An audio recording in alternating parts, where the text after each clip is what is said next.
Hey guys, welcome to another episode. Hello. Oh, tonight we have a distinguished guest. And when I distinguish, because I'm going through the bio, I'm like, I got to abbreviate this, and it's still long. So tonight, our guest is Dr. Eric Mitchell. He has an MA, FACPE, and a CPE. A lot of acronyms, but just to go through this, Dr. Mitchell is presently the president and medical director of Hemp Commodity Industries, LLC, and the medical director and creator of vitamin CBD product line. Dr. Mitchell was highly recruited out of DeMoss High School out of Hyattsville, Maryland, coached by the Hall of Fame Morgan Wooden. He earned his bachelor's degree in biology from then St. Joseph's College of Philadelphia, Pennsylvania, while playing Division I basketball for the team. He's made 2 appearances in NCAA tournaments. He was selected MVP in the Liberty Bell Classic. He was a sports medicine team physician for the Penn Quakers for 3 years. Received his doctorate of medicine degree from Perelman School of Medicine, University of Penn. Dr. Mitchell completed 2 fellowships, orthopedic research under Carl T. Binkton, MD, PhD, and was selected as the primary research paper of electrical induced osteogenesis as the American Academy of Orthopedic Surgeons.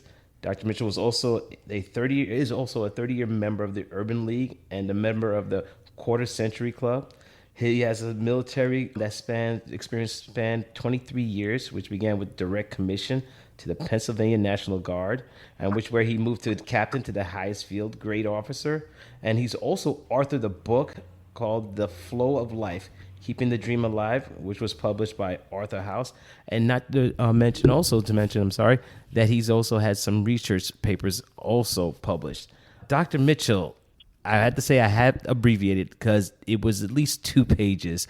And my God, you have so much wealth of information to share with us. And then we want to thank you for joining us tonight. I want to thank you for the invitation. And the only reason that you read so much of the history is because I'm so old. So that's why you had to go through all of that. And thank you. It's a nice walk down memory lane. Thank you. My God, you've accomplished more than some people have in a lifetime. It's a blessing to know that someone like yourself with such knowledge and experience that could help the future. The information is king. And this is what we have to do. We have to disseminate this information. And if we don't do it, we live in a microcosm of ignorance. So let's go. Yes, let's go. Just to start off, basically with your background and your experience, during the time that you were achieving all these accreditations, the experience, I mean, there was not that many men of color that were probably in the field where you were heading into, were there? Opportunity. And my opportunity was based on me standing on the shoulders of other people that preceded me. Mm-hmm.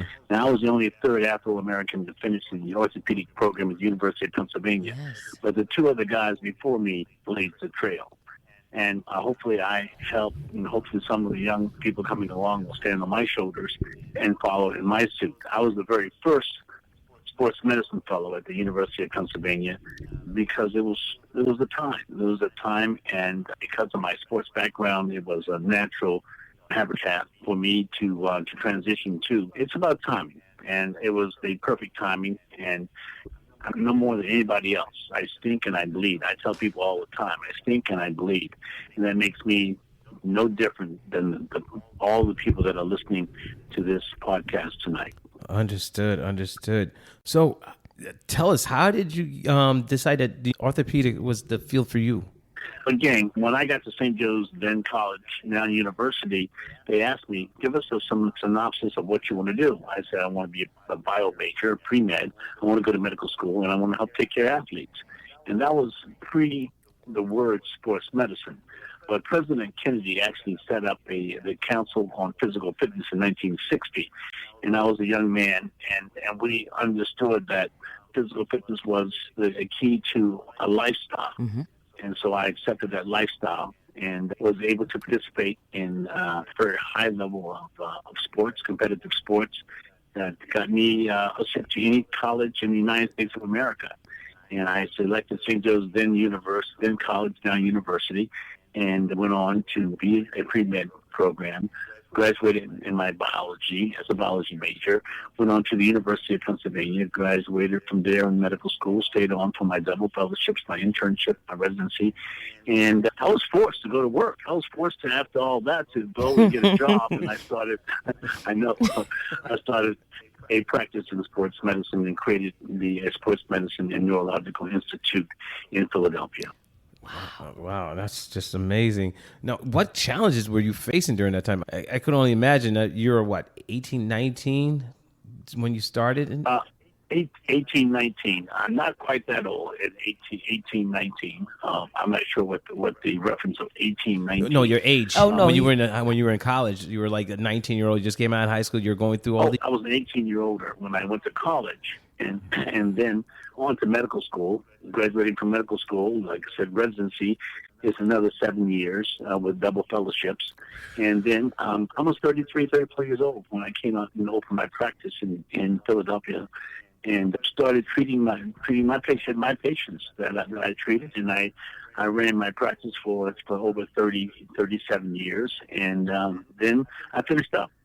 But I think we really want to get to the beginning of the story. And the beginning of the story was once I finished medical school, I became a postdoctoral fellow in research. Mm-hmm. And it wasn't my original aim, but it was part of the PIN program.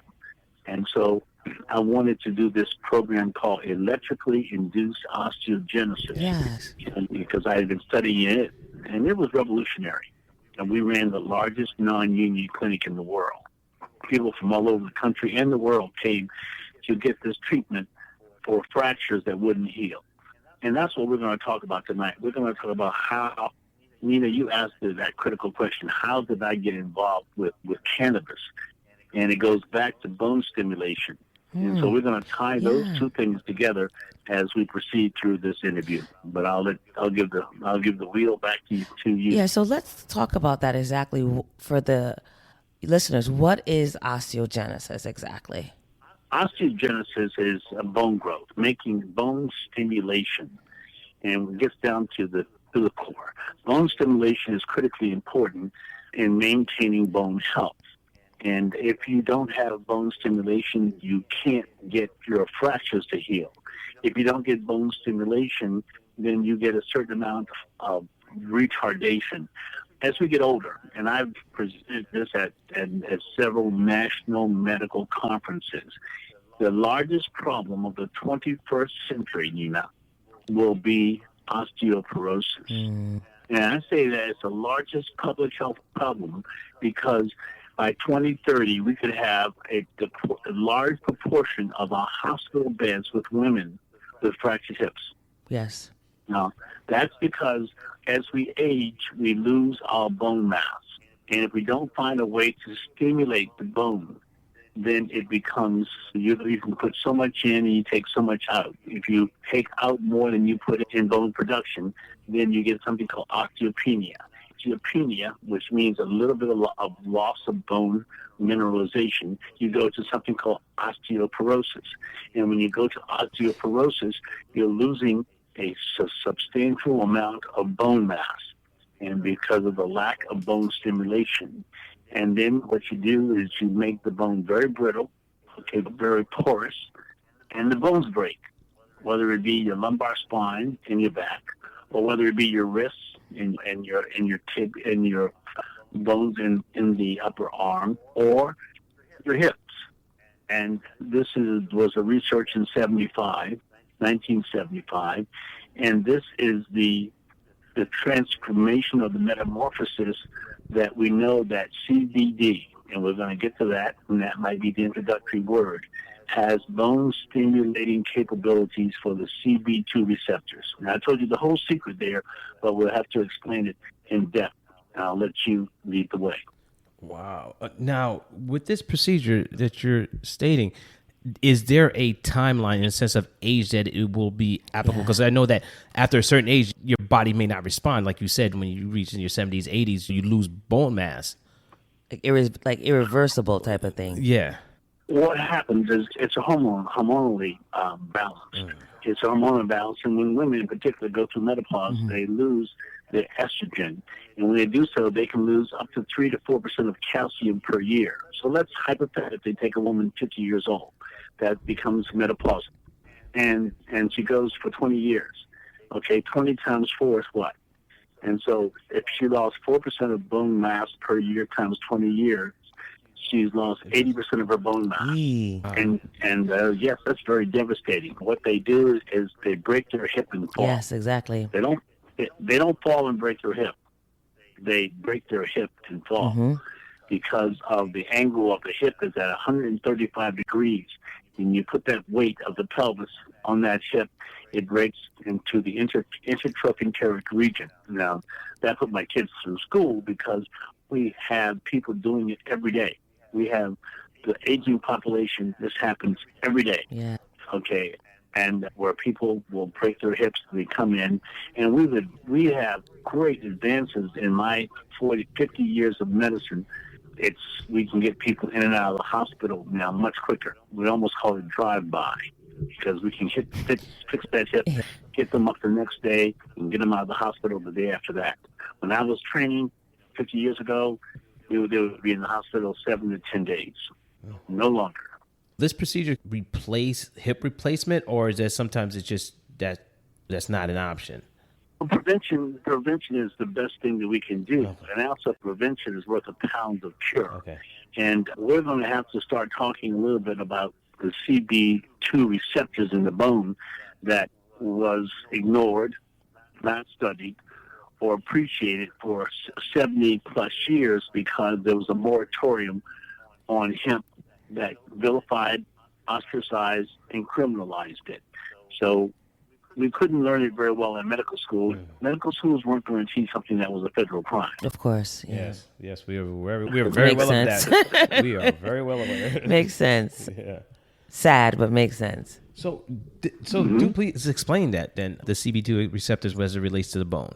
I think that I've jumped to the end game of trying to stimulate and we have research going on right now to see how we can modulate that. But we got to back way up. Please. To why cannabis sativa L became the bad boy. Okay. We're all ears. Cannabis sativa L has been around for 8,000 years. Mm-hmm. And it's been a botanical that has many medical implications. And in the early 1800s, and actually 1900s, and the physicians out of Britain went to India. And India was much more of a traditional medicine, and they learned a lot. I say traditional, I'm talking about Eastern medicine versus the traditional Western medicine that I was trained in. I was trained as an allopathic MD medical physician that was based on disease and on systems. Okay, heart disease, lung disease, GI disease, neurological disease. That was the basis on which we learned. Now, that medicine has changed over the time. Now we're much more preventive in that framework. But we go back to Eastern medicine, and doctors out of Britain trained in India learned about cannabis, and they brought that to the United States in the early 1900s. And cannabis was put into our pharmacopoeia in 1827. So we used it as a medicine in 1827. And from 1827, it was good. It was in our medicine cabinets and the likes. Now, what happened in 1906 was the fact that there was a big safety factor going on, and cannabis was then listed as a poison. And in 1906, listed as a poison, you had to put a big red bold letters on any bottle or any formulation that you did that hemp was in this product and it was considered a poison. Now, why? I'm not sure. But go to 1912, when the first opioid convention, and they made it a narcotic. Yep. Wow. Okay. And so then it became more demonized and politicized and ethnically directed. After the 1925 opioid convention, they started classifying toxicities with drugs. Opioids were attached to the Chinese because the Chinese used it as one of their medicine pieces. Oh, wow. In 1930, they criminalized it, or they ostracized it because they were using cannabis. They were saying that cannabis was the bad component. And they really made it an immigration act with the passage of the 1937 Marijuana Tax Act. So it was really thrown around. It was really had a rough ride, okay, in the back of the trailer or the covered wagon or the police car. It had a bad ride. It was always getting demonized. And then finally criminalized in 1970 when President Nixon made it a Schedule I drug. They made it a Schedule I drug, which became a federal crime. But then they criminalized it, and in doing so, monetized it, and it became a favorite subject for black and brown people to be incarcerated. Yes. Yes, definitely. A weapon. Weapons. It was a new Jim Crow situation. So this plant has been under the microscope for a long time. And then they have changed whether they've had a problem. When I say they, societies had a problem deciding whether cannabis sativa L was a one plant or two. And three different times up until 2018, the plant went back and forth to become hemp to marijuana, hemp to medical cannabis, hemp. It went back and forth. And what it is, one plant that now been designated by the 2018 Farm Bill as one plant that's determined by virtue of the proportion or the relative amount of THC. Yes. THC, what the hell is THC? THC is 9-delta-tetrahydrocannabinol. And it is because of the psychogenic component. They want to make it a narcotic. They want to make it a poison. They want to make it all these bad things. However, the Farm Bill of 2018 says that if it was less than 0.3% by weight in the field, in dry weight, that it would be classified as hemp. Yep. Many years ago, it was called industrial hemp. Yes. But now it's called hemp. So that's what I principally deal in, is hemp, because of the legality. It's 100% legal now.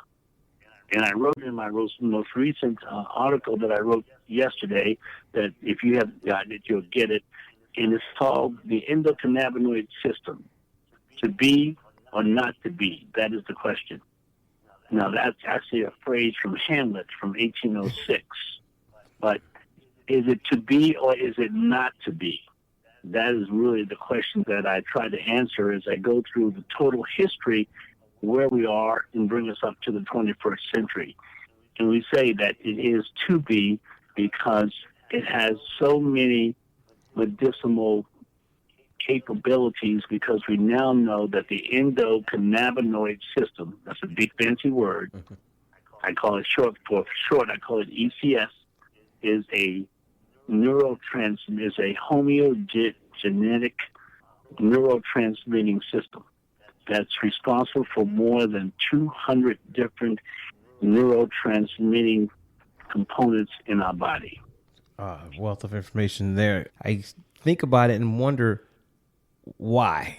It's the powers that be, why they decide we're going to attack this. We don't want anybody to have access to it. And then years later, we're finding out that if we would have had access to this earlier, how much things would have been different, especially for the health of people. You can postulate that question, and when you get the answer, give me a call. because it's probably still rooted and followed the money. Because you have to understand that with the repealing of prohibition and the creation of the Federal Narcotic Bureau, there was a guy named Harry Anslinger.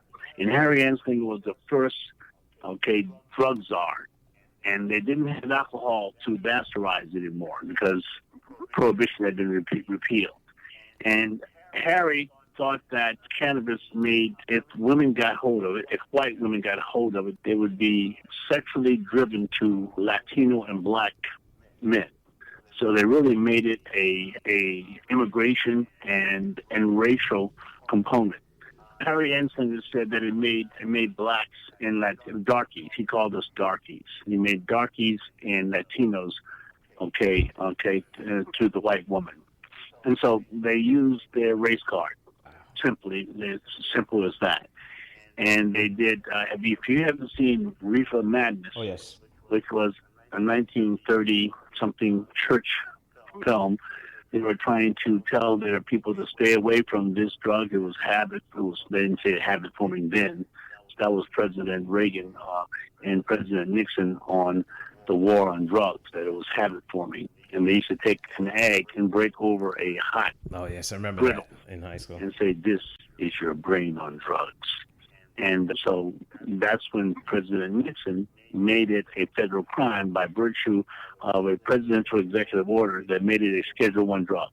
He aligned it with opium and cocaine. And having no No medicinal effect. No medical no medical relevance. Yeah, no, it's horrible. Absolutely not. Yeah.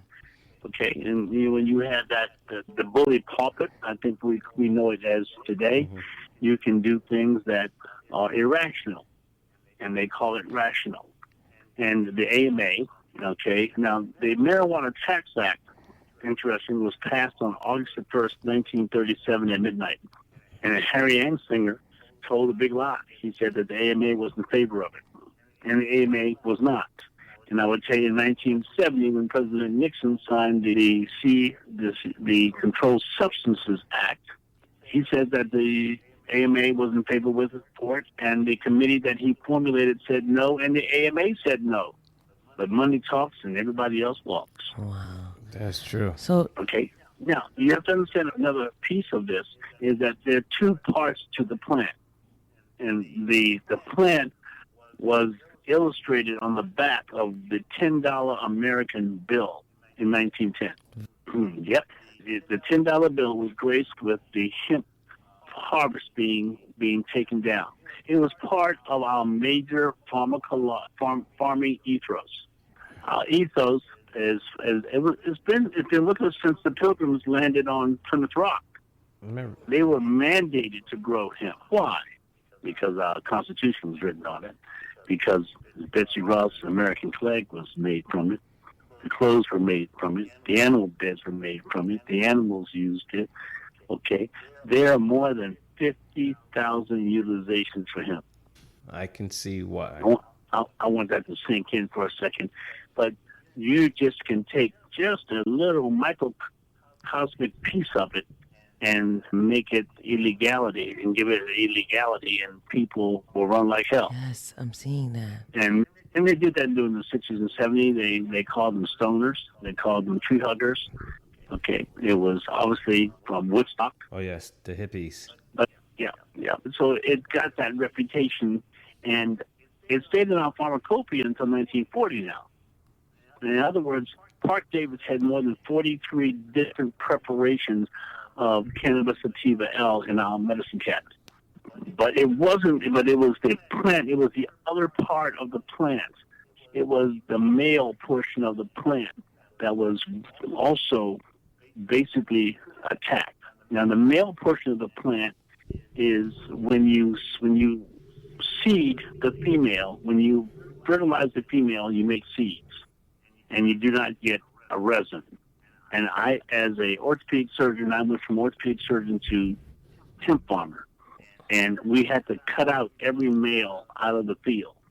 If a male showed up in the field, we had to cut it out, because if the male put out its pollen, the females had that little sticky little follicular fingers up to get fertilized. And if they got fertilized, they create seeds and not resin. R-E-S-I-N, resin. And that resin is what we use as medicine today, that even has an FDA-approved drug called Epidiolex. Oh, yes. Oh. We're very aware of Okay. that. Okay. You might be familiar. If it- So this is where it's complexing, because they didn't hemp when in 1937 when they wrote the Marijuana Tax Act, they weren't really after the THC component. They were really after the fiber component. Yes, I agree, because I remember, didn't Henry Ford make the first hemp car? 1941, he made an all hemp composite car. They couldn't dent it with a sledgehammer. Yes, correct. I remember seeing that video. Okay, and what they did is they did not want hemp in the fields because they were a number of different people like William Randolph Hearst, who was a mega millionaire, and he had all of the forests and the paper mills. And because, see, 1 acre of hemp in 120 days can give you as much fiber as an acre of timber can in 20 years. So it takes 20 years to get an acre of fiber out of a forest. It takes 120 days to get it out of a field. What a difference. And that was absolutely dangerous. And there was another competing component in something called the cotton gin. That had institutionalized cotton. And they didn't want a fabric that was twice as strong, that was stronger and more durable, because you understand that you go out and buy hemp clothing now that's much more durable, much more long-lasting than cotton. Now, the other part of that also wasn't it very competitive against, I think, was it? I'm thinking wood or, fiber of wood. We're building homes either concrete or brick, that the fiber from hemp was 2 to 3 times stronger and lasts longer and expandable, and it also can withstand heat. Well, it doesn't mildew either. Mm-hmm. And if you go down to Louisiana, to Texas, every year you have what's known as the hurricane season. Mm-hmm. And Einstein says if you keep doing the same thing over year after year and ask for a different result, it's called insanity. And we've been practicing insanity. It's called it's a product called hempcrete. Yes. Hempcrete is made of the fibers, lime, and water, and it is twice as strong as concrete, 1/2 the weight, and does not mildew. And one of the reasons that they have to strip off everything when the building material gets wet is because of mold and mildew. Okay, so I have been working with the University of Maine Composite Center, and Dr. Habib Doggett is the director, executive director there. Yeah, I don't think he has 1 PhD. I think he has 2. And when I went to see him for the very first time, he had hip wood on the conference table when I walked in. And so these fibers are stronger and longer than wood fibers. And it's going to replace something called grafton.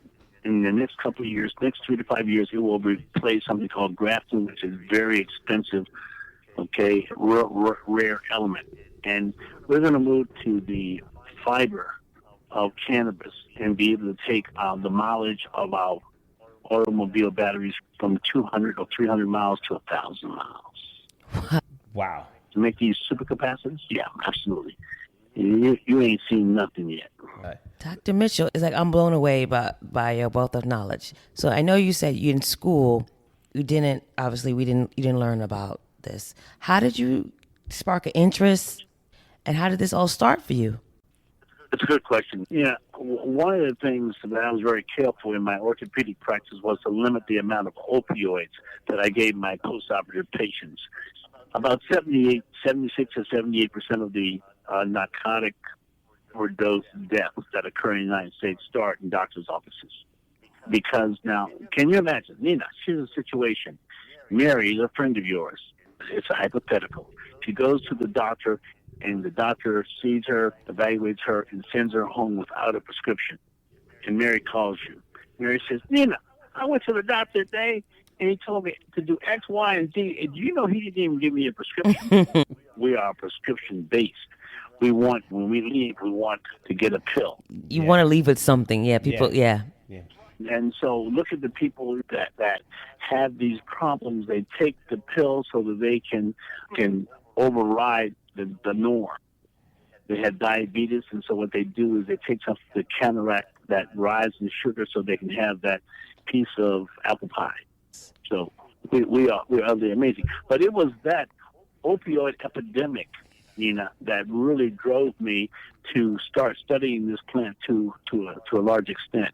But you have to understand that as a physician, I could not do anything with cannabis as long as I had my DEA license, and that's the Drug Administration okay, that gives us the ability to write for scheduled drugs. There are 5 classifications of scheduled drugs. Schedule 1, which you can't write for, Schedule 2, 3, 4, and 5.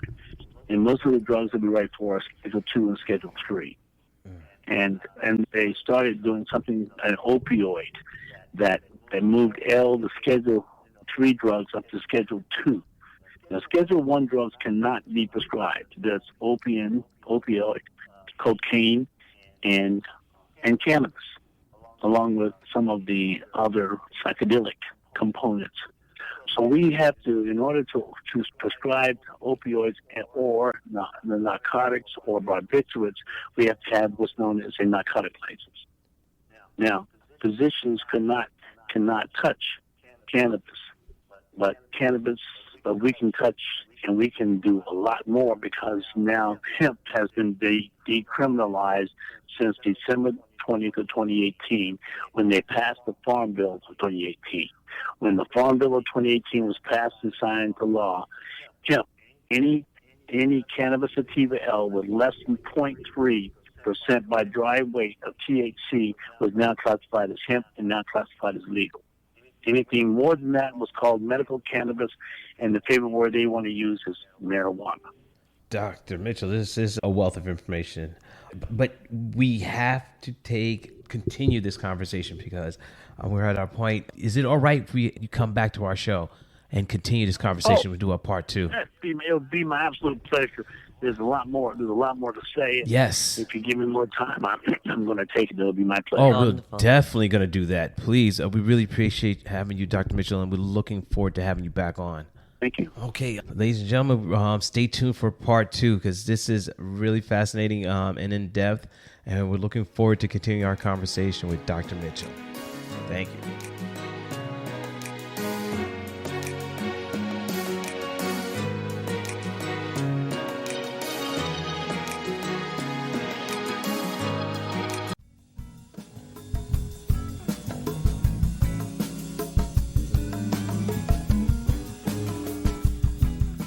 Hi, listeners. This is Maggie Kelly, co-host of the Cannabis Capital podcast, Blunt Truths from the Cannabis Economy. Join me and my co-host, Ross O'Brien, leading venture capitalist and the author of Cannabis Capital, How to Get Your Business Funded in the Cannabis Economy, as we go beyond the headlines and remnants of the green rush.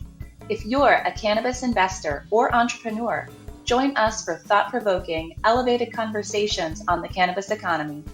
Cannabis Capital, the podcast, premiering Thursday, September 16th. Okay, so pretend that you're done. I'll say, can you hear me? Is this thing on? And you say, Ross, I told you we're not done with the promo yet. I love that you want to script an interruption. I think it's funny. Is it not funny? Do you guys disagree? You think a lot of things are funny.